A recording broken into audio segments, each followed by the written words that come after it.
Greetings, QCS build fans. Well, today we're going to do something a little bit different. So we're going to go to the dark side of computing. So, as you can see, we're going crypto. That's right. We are leaving the light for this episode, and we're going to go crypto mining at somewhat scale. So, for this, we've got a selection of video cards. As you can see, there's a big stack of 5700 XT cards over here, which you'll be able to see over there. Those have been running for the last couple of months. We've got a PowerColor RX 590, 8 gig. We've got a couple of MSI Armor RX 570 8 gig cards, and we've got this guy, which is our AsRock Phantom Gaming RX 570 Phantom Gaming card. Currently in the Dark Fleet, we've got a pair of AsRock 580 Phantom Gaming cards, 8 gigs, and we have in the server we've got a Phantom Gaming 5700 XT. In that, I've got a 5700 XT in one of my son's computers. So yeah, so we got lots of video cards running right now. They're mining lots of Ethereum at the moment, at least until July. And then we're going to see what happens. So, cool little shout out. We've got our GAMERSNEXUS Volt MODMAT in the large size. We figured this would be a really cool kind of like add-on piece. Give us some contrast other than the standard white that you're used to seeing.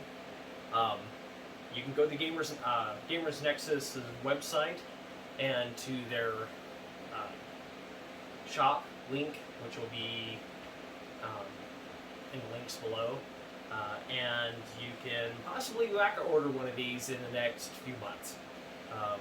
Fortunately for the rest of you that are probably watching this video, all of these got bought up within a couple days after release by all of their Fnatic fans and all their Patreon subscribers or Patreon backers. So if you didn't get one, it's just going to be a while before you get another one, but they do have their standard MODMAT, which you've seen me work on some of our videos, and their small MODMAT are still available. So, quick little shout out to them. So, we got our video cards. So, our base platform for this is going to be, we're going to use the AsRock H110 Pro BTC Plus board. So this board is not cheap. This is for a 6th, 7th gen board, Intel board. This is about, these go for anywhere from about $300 to $500 right now, US. So we got our typical I/O backplate. We got our manual. We got our driver disk. Of course, we're going to be running Linux on this one. We'll probably test it with Windows just to make sure everything works right.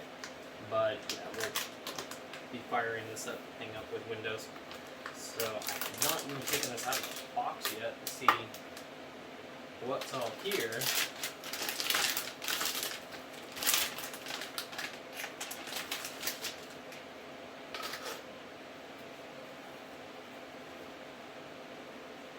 Oh, that's nice. Our chipset heatsink came loose in shipping. Oh, that's great. Well, we'll fix that here real quick, because the little spring pin is still here. So, we're just going to line that up. Yeah, it's just using a thermal pad, so we're just going to line that up.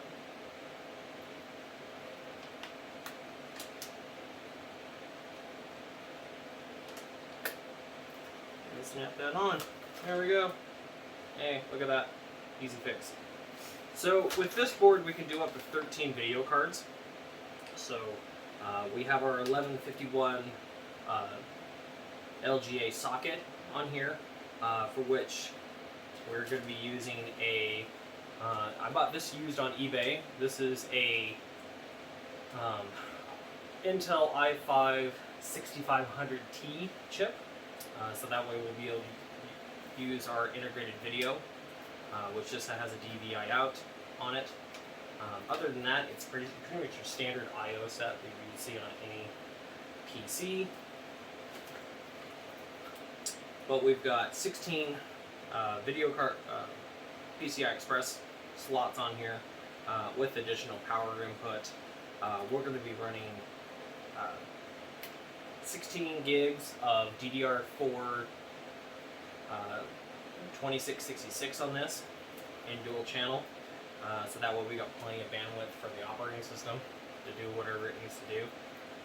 This is kind of a test bed. This is going to be the first mining rig I've ever actually built, other than just, you know, turning on whichever miner software that you want to use and utilizing the video card that's already built into your machine.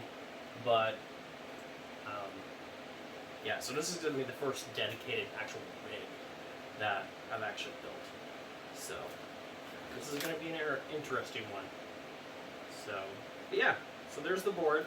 You can see it is kind of an extended ATX layout. It's not really it's a little longer than your traditional ATX layout, so this will not necessarily fit in your traditional case. It's designed for rig. So for that, we're going to use our Noctua NH-L9i. This is a low profile. Let's see, there's a picture on here. There's not. This is a low profile 1U cooler for Intel on this. This should work really, really well. It'll give us plenty of clearance for anything that'll be up above this. Although I'm actually going to build the rack such that clearance really won't be an issue with this. And we're going to put this away for later.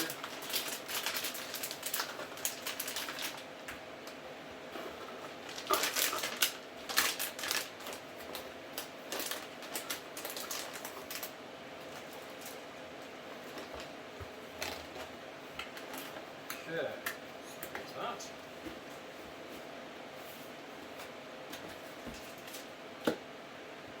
Okay, but that's basically it. The other thing we're also going to use is we're going to be using a fair number of Arctic P14 fans on this with the daisy chain capability, and we're going to be using Apevia's Jupiter Series 1000 watt power supplies on this.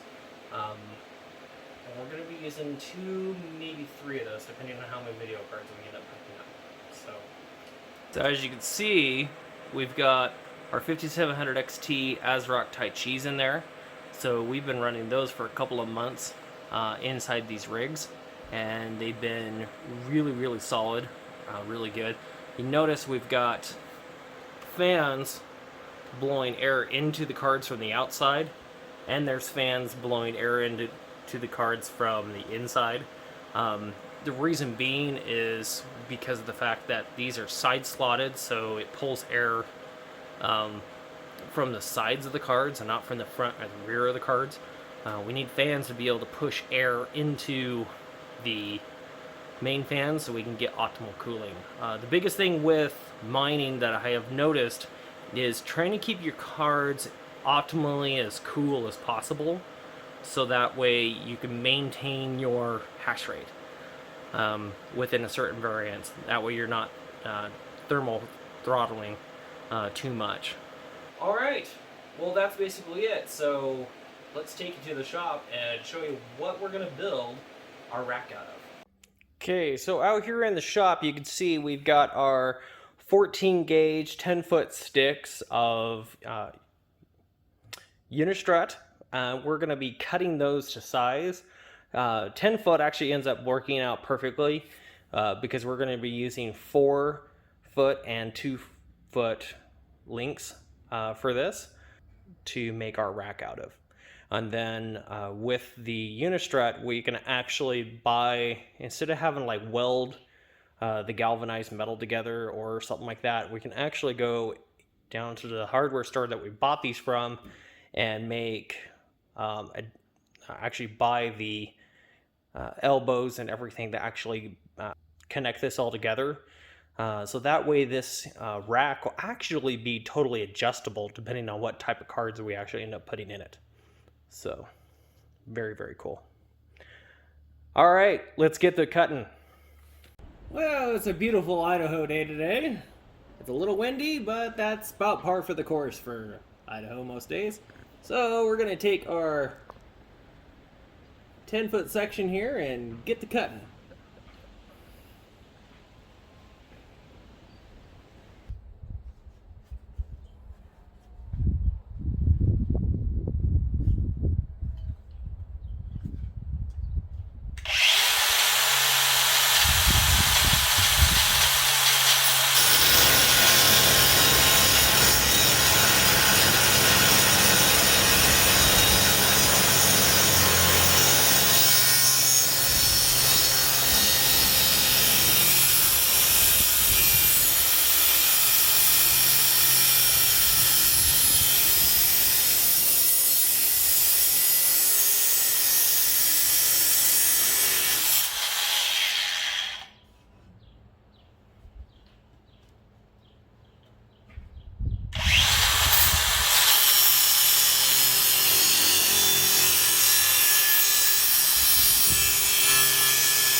Smooth the edges out. Alright, that's one.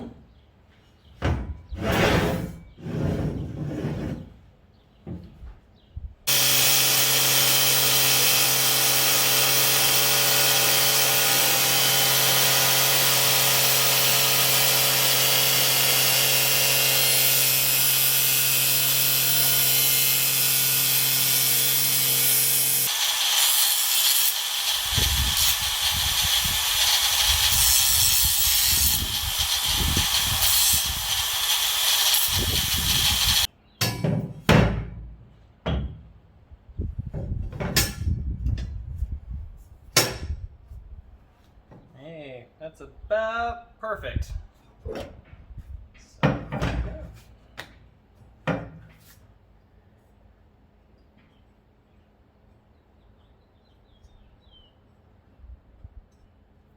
Yeah, those are pretty smooth.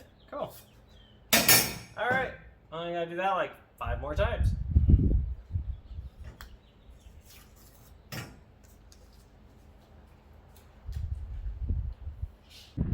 As you can see, we got all of our 2-foot and 4-foot links all cut, and now we can start bolting them together. But before I do that, I'm gonna make another trip to the hardware store and go buy all the fittings to bolt this together.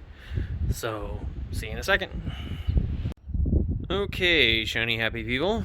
So, you can see I've put the, basically the top and the bottom together.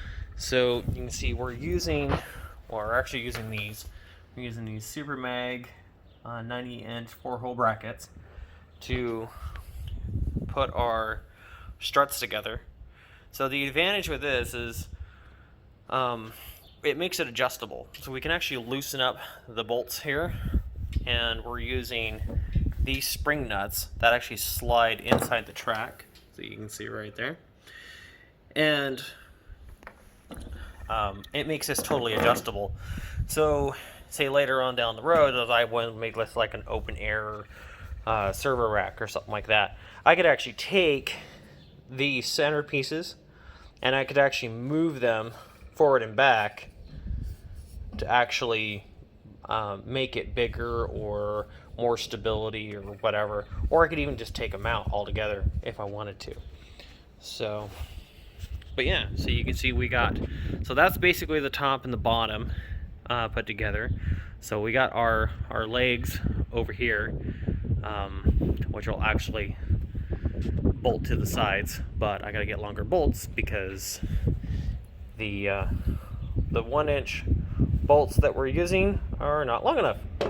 They're the perfect length for this, but they are not nearly long enough for to actually bolt the legs over here to the side, because we're actually going to come through the side here, through the side here, and through the side here.